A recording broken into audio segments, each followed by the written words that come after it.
good morning. Welcome to our Sunday school hour. We're glad that you could be here. We have a special guest with us this morning, and we're going to get started.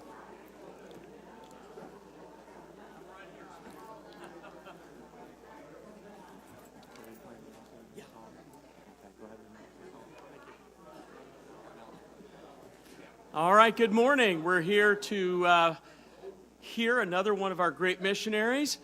I hope you regard them as many of us do. I hope you regard our missionaries as some of our heroes. So 8 years ago, when I came here to First Baptist, Brother Brent George was the featured missionary that particular year. And I was just so moved by his outreach and how God opened up doors of opportunity across the border into Ukraine and also with the gypsy villages around. Oh, what a blessing. And these men and women are worthy of our support to further the gospel. Amen. Well, let's sing about that. Jesus saves.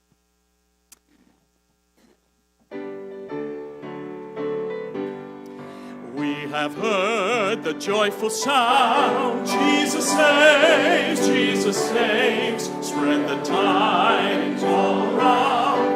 Jesus saves, Jesus saves. Bear the news to every land. Climb the steeps and cross the waves. Onward 'tis our Lord's command. Jesus saves, Jesus saves. And thank you, Pastor Self. Missionary Brent George is with us today, and he is here all the way from Romania. He flew in from Romania just to be with us, and he's here for other reasons also, but thank you so much for being with us, Brother George. We're glad that he could be here.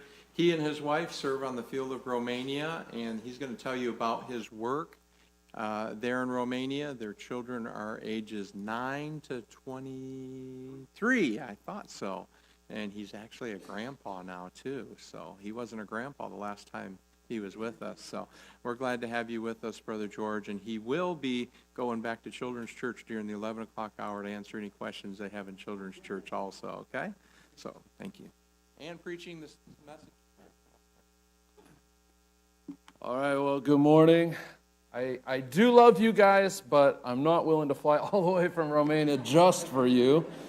The main reason that I came to stateside was because I'm a grandfather now. My wife came over in October to meet our granddaughter when she was about a month old, and my daughter-in-law was kind of offended that I didn't come also. And I told her that babies are boring when they're that little. That offended her even more. So I thought I better come over and visit my granddaughter. So I came over. I just spent last week up in Pensacola where they live and spent some time with my granddaughter.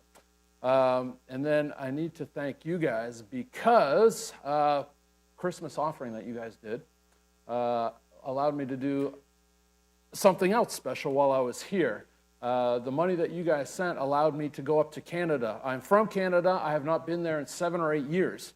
And so I was able to go up to Canada to check on my parents. I hadn't seen them. They're getting older. So I want to thank you because it was a real blessing for me to finally get up to Canada again and get to visit my parents and see how they're doing. So thank you for that. So we have been in Romania for 16 years. You guys have been supporting us that entire time before we got there while we were on deputation.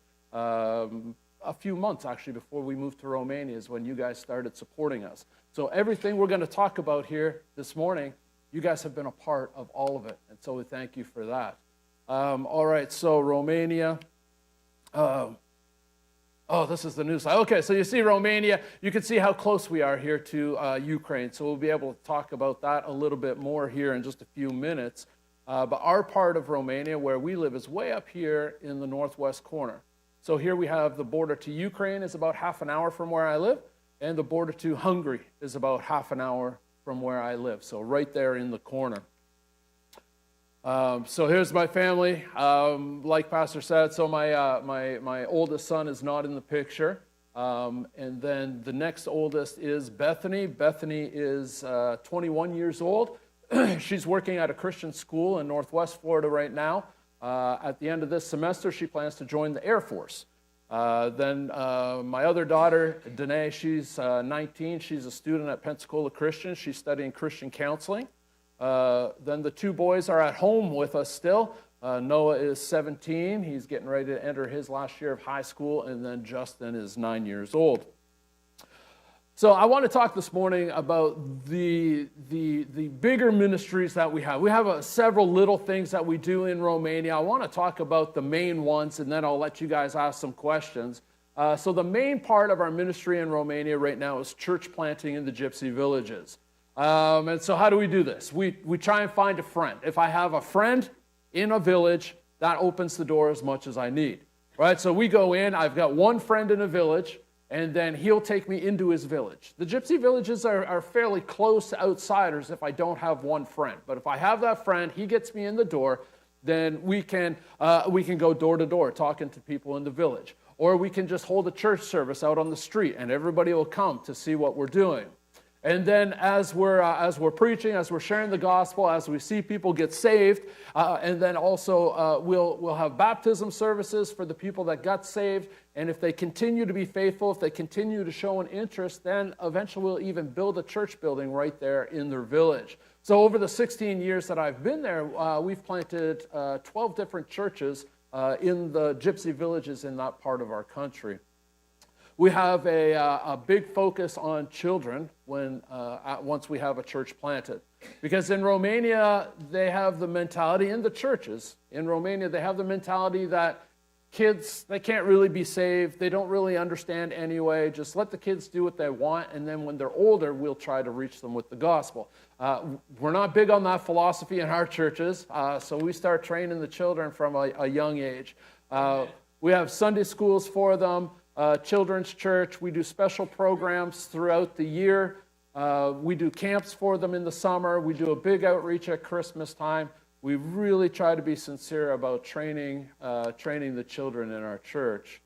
And then also with the teenagers, it's interesting because the people say, well, the children, they can't really understand. We'll wait till they're older.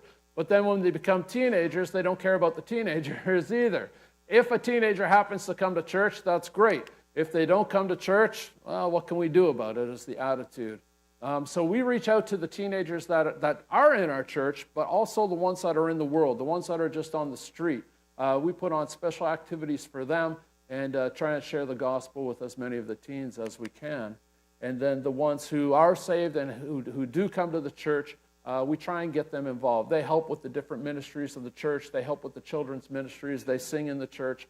We try and involve them and make them a part of the body of Christ the best that we can. Sarah's been very involved with women's ministries, trying to teach them, train them, and disciple them. One of the big things is just helping them to understand the importance of having a real deep relationship with God. And so she has been focusing, especially this last year, on spending time every day in the Word. Having a prayer life, having an active relationship with their Father that's in heaven. All right, so the second ministry that I want to talk about is our camp ministry. We travel all over Romania during the summer doing camps. And so we have a big tent, and you guys helped us pay for this tent. So you are a big part of our summer ministry. We travel the country with our tent. We set it up for about a week at a time in a village somewhere in Romania. And the kids just come. They see this big tent, they come. It's very easy we don't have to go door to door. When they see the tent, they come. And so we spend that week during the morning, early afternoon, Bible lessons, memory verses, singing songs with them. We do crafts, we do games. We have lunch with them. We feed them every day when they come. And just a great time, several hours during every morning and early afternoon, just trying to get the Word of God into the hearts of these children. And then in the evenings, we call all of the adults back, and we do evangelistic services in the evening, where we'll have some songs, we'll have some preaching. We just preach the gospel to the adults. It's been a real blessing because there have been times when we go and do these camps and we see people get saved, and then a few months later, the church will call us and say, hey, you know, the people that got saved, hey, they want to be baptized. Will you come back and be a part of the baptismal service? And so we get to go back and see some more of the results of the camps that we had. Third ministry I want to talk about this morning is the door that is open for us to get into Ukraine. Devastation is horrible there in Ukraine. This is a picture of, it used to be a really fancy resort hotel, and you can see it's just rubble. I've been talking since I got back here, back to the States. I understand that Ukraine has become a political issue, especially over the last couple of weeks, and so, but I think we can all agree that the people are suffering over there, and the Lord has used this to open a door, and so we are trying to reach the people in Ukraine. And again, it's not, for us, it's not a political thing. It's not a Ukraine versus Russia thing. In fact, with some of the soldiers that we work with in Ukraine, when I was there a couple weeks ago, I met 2 Russian POWs they were actually offered the chance to go back on a prisoner exchange, and they said, "No, we like it here. We're going to stay and work with you guys." So we minister to the Russians too. So Ukrainians, Russians, it doesn't matter. If the Lord opens a door, we're ministering to the people over there in the war. So this is our church in Midyesh, our main gypsy church there in Romania. And early in the war, they would put together these boxes of food. So each box of food has enough for a family of 4 for 1 week. And we take those boxes and other food into, there's a city called Cherkasy, which is in the very center of Ukraine. And a lot of refugees from the war zone settled around Cherkasy. And so we would take these food boxes and we would hand them out to the refugees that are in the surrounding villages of Cherkasy. And you can see the people have their paperwork in their hands. As we all know, there was a lot of corruption in Ukraine. And so one of the things that Zelensky put in place to try and cut down on things being stolen and misused, when we take aid into the country, we have a lot of paperwork we have to show at the border. It gets put into the computer system. Then the church in Cherkasy, where we're going with it, they have a lot of paperwork, and they have to sign saying, yes, this is exactly what we received. And then as they hand out each individual box or piece of aid, the person that's receiving it has to show ID, and they have to sign saying, yes, we received this stuff. So it's a lot of work, but I guess it's good that we have the check and balances in place. But we make sure that every box of food, everything that we take over there gets to one of the refugees that's in need. And then, of course, this opens doors for the church there in Cherkasy and other churches that we've helped to reach out into their communities, to have a good name in their communities, and to be able to see people saved through these ministries. Once the programs were put in place for the refugees in the center of the country, we started traveling to the war zone with our boxes of food because, as odd as it is, there are a lot of civilians still right there in the war zone, which was kind of surprising. The first time we got there, well, every time we go there, really, we don't see any people out at first. And then one person will see our vans go by, and that one person will come out and ask what we're doing. And when they hear that we're there with food, then they start calling people, and then more people come, and more people. And a city that looked like it was completely abandoned will have a line of 200 people coming to get groceries. So again, we have people from the church in Cherkasy travel with us to the war zone, and because they speak the language, and as we're handing out the food to these people, they're able to talk to them, they're able to share the gospel with the people who are receiving the physical help. They're also receiving spiritual help there in the war zone. There's a generator. It's another ministry. Even just maybe 4 or 5 weeks ago, we took 30 more generators into Ukraine. And so this is another opportunity that we have to help local churches reach their communities.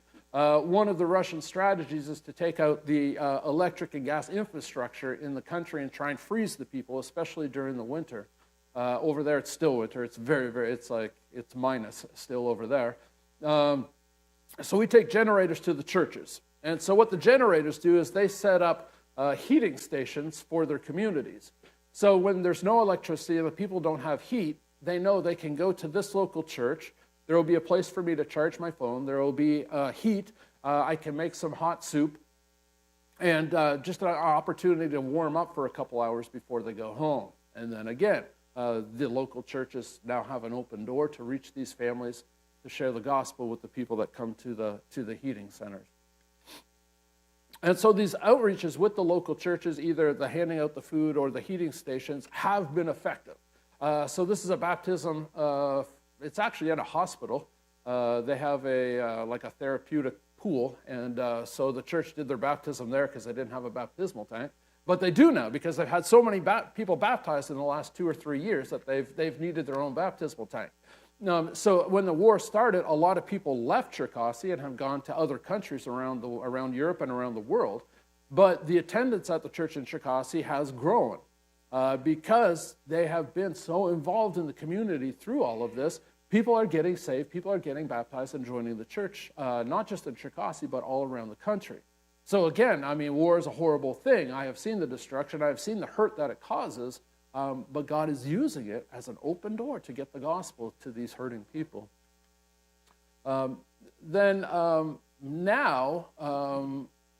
We still have a work with civilians, but we're also working with the soldiers that are on the front line. One of the men in the church, he's actually from Kharkiv, but he moved his family to Cherkasy during the beginning of the war, and he's the commander of a volunteer assault battalion there in Ukraine. And so he has men on the front line. And so he has all of the passwords and everything to get through the checkpoints to get us to the front line. So we go with them. We take just things that the guys want. We might take a warm, dry socks for them. We'll take energy drinks for them. We'll take food for them. And so we get right there to where the men are fighting, and we'll spend a few days with them.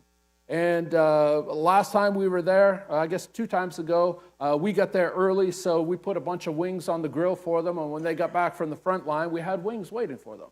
And so they eat the wings, and they're pretty happy to have some good hot food finally.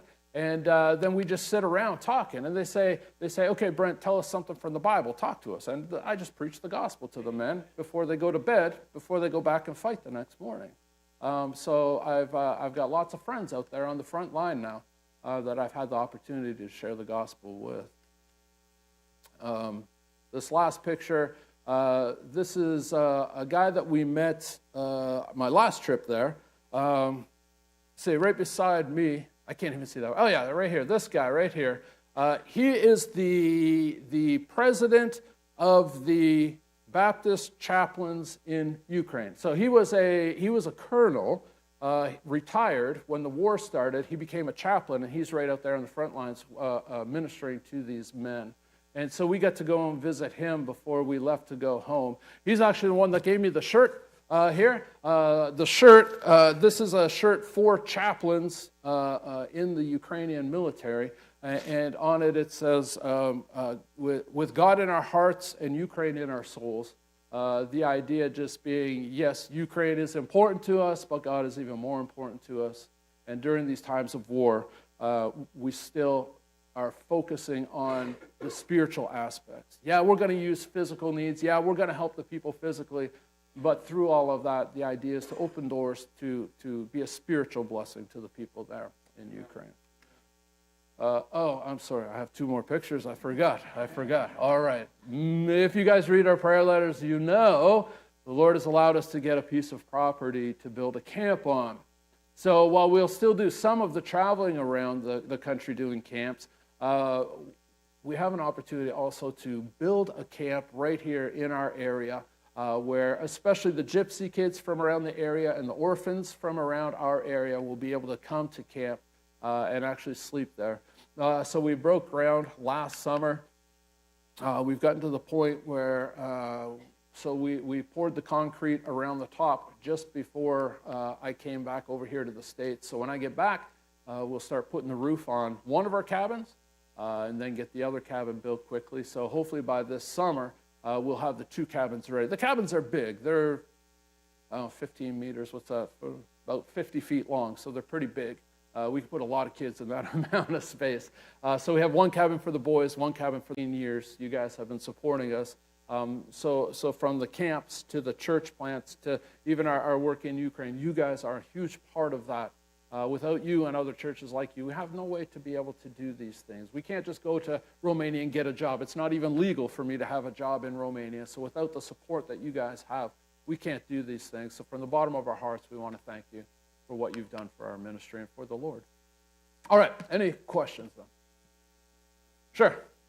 Just a reminder real quick that Oh, yeah. there will be mics going around, and this also is being live streamed, so it's not just if you're loud enough to fill the room, also for the people watching around the country to also listen in as well. So please raise your hand and wait for a mic to ask your question.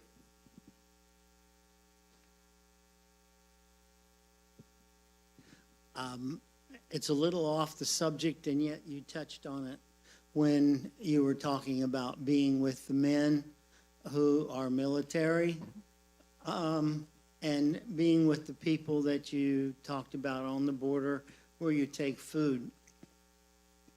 We hear a lot in the news. What's the attitude of the people? What's their state of mind? Okay, well, as far as how they're feeling right now, people are tired. They're just exhausted with what's been going on for the last 3 years. It's been just over 3 years since the war started, and they're just tired. But at the same time, they're not ready to stop fighting. Okay, so they're trying to fight, especially the soldiers. If you think about the soldiers who have been fighting for 3 years, really they've been fighting for 11 years since the war really began. So they're tired, they're exhausted, but their attitude is, we've been fighting for this piece of land for this many years. We've watched our brothers die for this piece of land, and now you want us to just give it away? Like we did all this for nothing? So that's the soldiers' attitude. Some of the people around the country, they're of the attitude, okay, we are tired, we don't want to be fighting anymore. It's probably time that we give up some of our land. We just need to give up some of the land to end this. So some of them are ready to do that. But the people in the occupied zone, because remember where we're working on the front line, the Russians had taken that over, and then the Ukrainians pushed them back. So where we're working, it's people that have already experienced the Russians taking over their land. They do not want to be a part of Russia. The people that are occupied, they don't want to be part of Russia. So we have different levels. The people there, no, keep fighting. Please liberate us. The soldiers, yeah, we don't want to die for nothing. The people in the vast majority of the country saying, look, we're just tired. We got to end this somehow.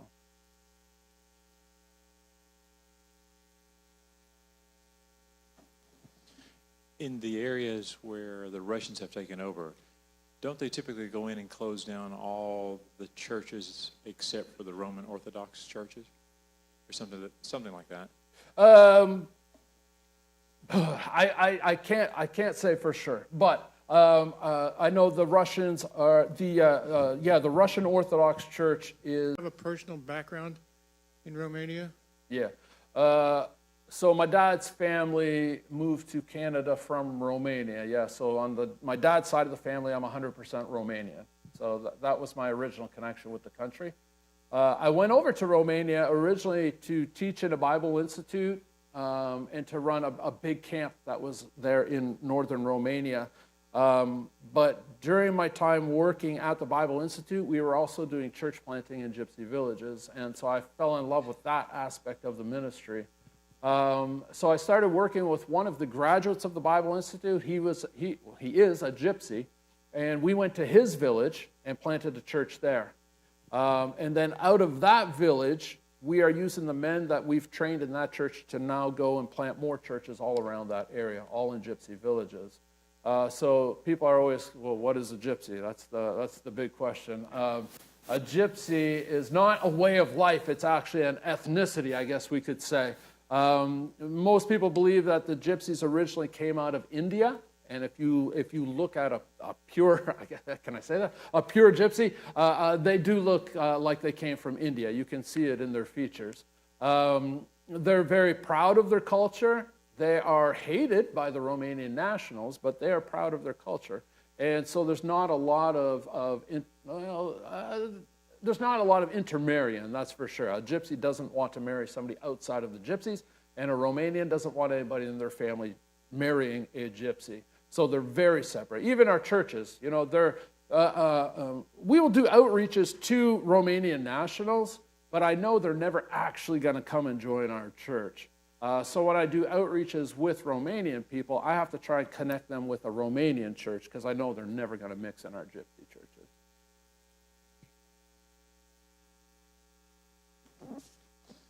Regarding the camp that you showed us there at the end, Yeah. I'm assuming, we'll say that what you're working on now is phase one with the 2 dormitories. Where do you stand as far as financial needs on that portion of it? And what additional phases are there coming along? Yeah. Yeah, the money's not going to finish both cabins. That's where we are right now. We will definitely have one finished, and if we can find the financing, we'll get the second one done by this summer. And then originally, phase 2 was going to be to build our big building, which would be a kitchen, a dining hall, some apartments, a meeting room, that kind of thing. But we have a different opportunity that's going to sneak in as part 1B maybe, before we get to phase 2. Our next door neighbor, he's an older man, and he's offered to sell us a chunk of his property right next to our property, which is something that we've been wanting. We're a little bit cramped on our property. If we can buy this other property, we'll be able to put some picnic tables and things like that where the leaders can take the kids in smaller groups, prayer groups, and do more devotional, more one-on-one counseling kind of thing. So phase 1, we need a little more money to finish phase 1. Then we're hoping to buy that property. Then we'll move on to our big building. So from what I understand of gypsies, most of them consider themselves Christians, but they have some superstitions. So like, what are some of the main tenets that they hold that would differentiate them from our Baptist beliefs? Okay. Yeah, so the gypsies, it's actually a wide range of beliefs, okay? So I've had villages where I've gone to where they had never heard of Jesus before, which to me was shocking. Romania is an Orthodox country, so not saved, but they are what they would consider Christian. But I have gypsies that have never heard of them. Then we have other ones that kind of lean to the Orthodox beliefs, but like you said, mixed with all kind of mysticism and odd beliefs. So I can't really give specifics because every village that we go to is different. And so when we get into a village, our step 1 is just preaching the clear gospel. And then they're going to come with questions. And through their questions, we're going to see, okay, who has influenced this village already? What kind of beliefs does this village have? And then we can kind of correct those things. But step 1 is just preaching the gospel clearly and then moving on from there. She asked everything I wanted to know, but then that just gave me, so that was a great question. So how big are these villages typically? And when you penetrate it with the gospel, what does that mean in that first year, penetration-wise, number of people out of the total? 5 years later, 10 years later, I'm just curious how much they embrace it over time. Okay, yeah. Thank you. So again, this is going to be kind of specific to each individual place. But basically, when we get into a village, we'll see huge interest at the beginning, and then some of that interest wane. And then we slowly build it back up after that. That's the general pattern. Okay, I'll give you an example, right? Okay, yeah, I'll give you a big example about the village of Turulung. I write about them a lot in the prayer letter, so some of you probably know about them already. So in the village of Turulung, it was a wicked, wicked place. In Romania, we have what are called the mascots, which means the masked ones, which is, it's basically like riot police. And the riot police, from my understanding, used to be in Turulung on a weekly basis.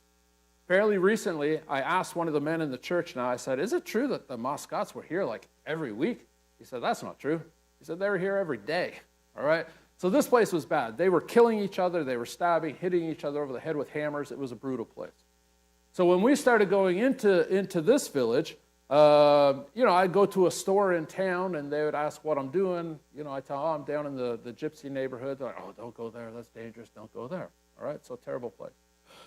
We started preaching the gospel there, and people start getting saved. And there was a huge change in that place. After the gospel, after God started changing the people in Turulung, when I would go to the store in town, they say, what are you doing? Oh, I'm going down into the neighborhood. They're like, oh, that's that place with the church. All right, so their reputation completely changed because of the power of the gospel. Now, not a lot of people, for years and years, we've had 10, 12, 14 adults. We had a lot of kids, but just a handful of adults that would come to the church services. We have maybe, for many years, we had maybe 4 people baptized. Right? In the last couple of years, we had another 4 people baptized. And now, just in this year, in the last few weeks, God is really starting to do something. Okay, so we've been working in this church for 11 or 12 years, and just now, God is really starting to do something. We've been going around, we've been talking to people, and during the 2 weeks before I came over here stateside, we've seen 4 more people get saved, and they want to be baptized as soon as I get home. Seeing a change in people happens. People have an interest, but it does take some time to really see the church start growing and a lot of people getting saved. One of the problems in Tuvalu is superstition and their connection with the Orthodox Church. Okay, so the Orthodox priest will not allow, so Christians, what we would call evangelicals, he won't allow evangelicals to be buried in the cemetery in the village. So the gypsy people say, okay, if I start going to Brent's church, then I can't be buried. I'll have to be buried somewhere else. And then during different celebrations where people in Romania normally go visit grave sites, my family won't be able to come see me. And so something so silly, I mean, we think of it as silly, has been a hindrance to people getting saved. So now I had to go to the mayor, and I had to try, I'm in the process now of trying to get a piece of property for the evangelicals to be buried. And then we're hoping that'll open another door for more people to come. It's difficult work working with the gypsies. It's definitely not for everybody. They have a certain culture. They have a certain attitude that you have to understand. But they are accepting. If you break down that wall, if you get through that door, they are very accepting. They make you part of their family. And gradually, we start seeing the churches growing in these villages.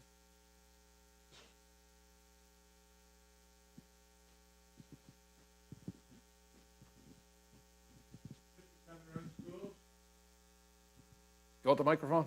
Okay, the question was, do the gypsies have their own schools? There we go.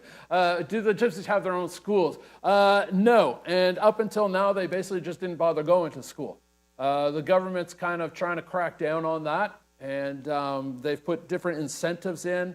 They'll get a small amount of social assistance for their family each month if their kids have gone to school a certain number of days during the month. So they're starting to go to school, but they go to the regular public schools. Depending on their teacher, sometimes they're not accepted. Sometimes it's just go sit at the back and leave us alone. Other teachers will take time to work with them. In Tuvalu, they actually go to a public school, but it's Hungarian-speaking school in that area. Because we're right on the border, I get into villages where nobody even really speaks Romanian. So I speak Romanian and have a Hungarian translator with me in some of these villages. The kids did not go to school for years, but they are now starting to go to school. Yeah. Going back to a financial question, as far as the land you're looking to purchase and maybe finish in that second dormitory, do you have a ballpark price that you're praying on? Yeah, to get the property and to finish the building, like those two together, is going to be about $30,000.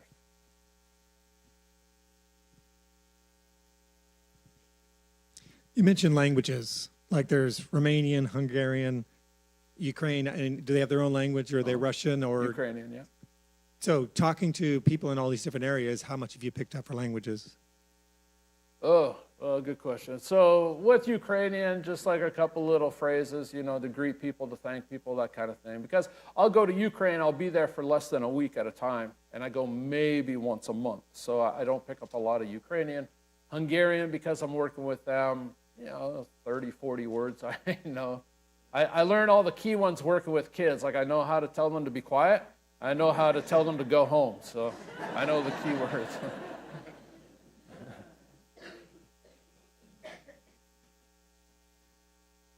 Here in the middle.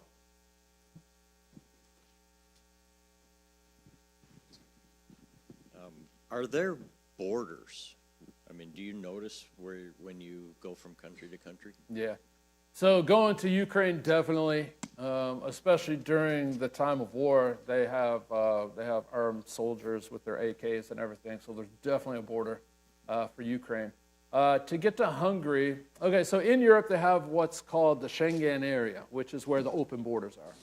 So once I get into Hungary, I can drive all the way through France without there being any checks at the borders. It's just like going from state to state. But about a month ago, Romania joined the Schengen area. So now there's not even a border control at the Hungarian border. So to go to Ukraine, I get stopped, but now I can drive all the way to France without ever being stopped.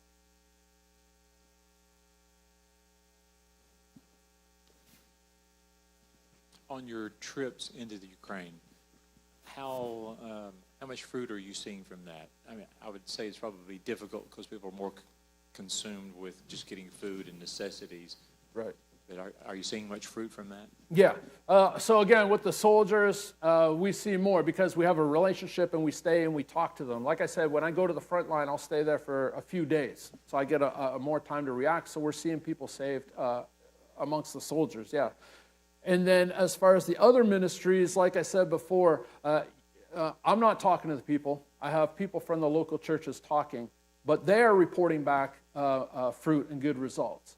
So like I said, we're seeing, I got to go to 2 different baptisms over the last 2 years because of people that are getting saved through these outreaches. People are getting saved, they're joining the churches.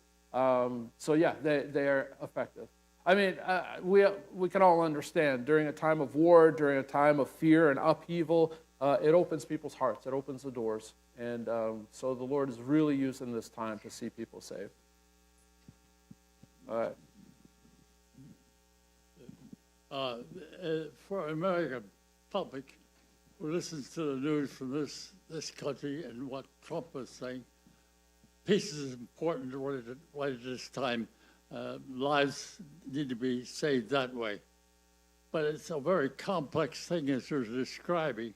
Yeah. What would you recommend Americans focus on in prayer for the country, the most important thing at this time? What would you suggest? Yeah, I would. I mean, if you're looking for what to pray for in this situation, it's going to be wisdom for everybody involved. Wisdom for everybody involved, because like you said, it's more complex than what we really understand. There are a lot of different viewpoints, and all those viewpoints are right. We just need the wisdom, or the leaders need the wisdom to bring these different viewpoints into the Lord's will. As far as being able to say, hey, listen, if this happened and this happened, it would solve the problem, I can't say. All I can say is pray that God will give wisdom to those that are negotiating. All right, one more question here.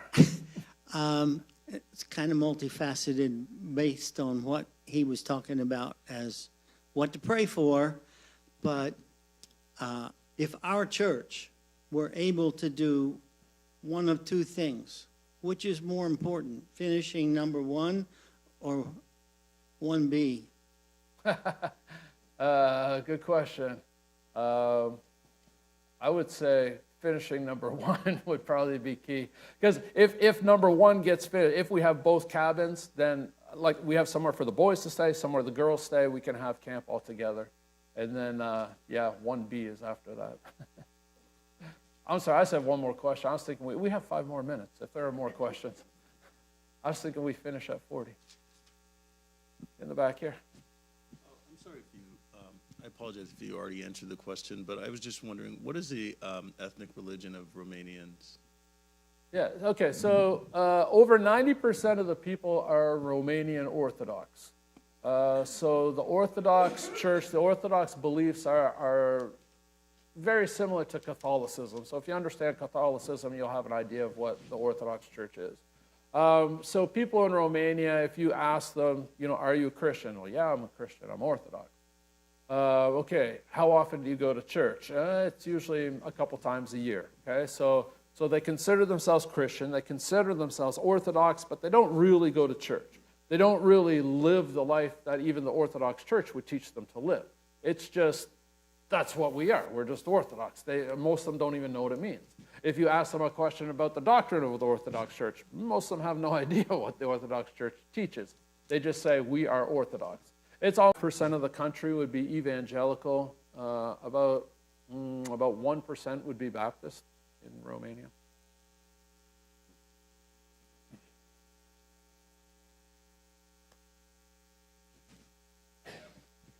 Okay. You talked about the school, public schools, gypsy children going to public schools, maybe not getting a good education. What is the literacy rate amongst the gypsies as far as being able to read? And are there Bibles in Romanian that they could read? Yeah. Okay, so yeah, they have Bibles both in Romanian and Hungarian because a lot of them speak Hungarian first. She's been putting a big emphasis with the women on being in the Word on a daily basis, and they can't read. So that's a problem. So she's actually found a place where she can get audio Bibles. And so she's been making sure all the ladies have audio Bibles so they can at least listen to it until they learn how to read.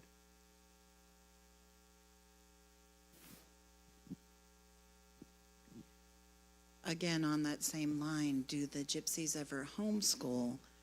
And also, apart from that, do you ever come across a deaf community? Mm-hmm. Okay, so the gypsies don't homeschool because the parents aren't educated enough to homeschool.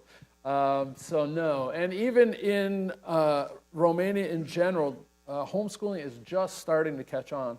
I've met a couple families that try to homeschool, and nobody really knows what the law is regarding homeschooling because it's so new. Nobody's really thought of this before. So homeschooling is a very new thing. Doesn't exist amongst the gypsies. Deaf community, yeah, I have seen deaf people, and the only reason I know that is because I see them walking down the street signing to each other. But I have not really had any interaction with the deaf community.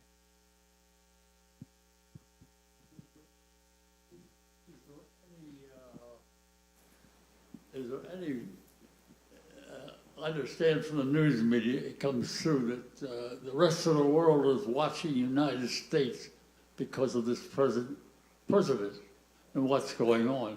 There's so much going on here, it has your head swimming. Yeah. Does anybody pray for the United States in any way? Are they in a position to pray and that they have knowledge of what's going on here? I mean, my head's full of things going on. Ukraine is just a small portion of what's going on in it. Does anybody else care about the United States? They talk about it much. Does it mean anything to them? Yeah. So in Romania, even so in my gypsy villages, they know way more about you than you know about them. I can promise you that, right? So they do keep up on current events and politics in America. The Romanians know all of it. They know what's going on. And yes, they do pray because they do understand that the U.S., this is the rich country. This is the powerful country. This is the country that whatever happens here is going to influence around the world. They understand that. They understand that you are friends of Romania. And so, yeah, in the churches in Romania, they are praying for Trump. They are praying for America. All right, we have past quarter to. Oh, okay, you're going to come up. Okay, that's even better. Thank you, Brother Nichols. Amen. Thank you, Brother George. Yeah, very enlightening. It's good to get to know our missionaries and what they face every day, isn't it? All right. Well, we're going to take a little break, and we'll start our 11 o'clock service right about 11 o'clock. So if you come back for your morning service, thank you for being here this morning.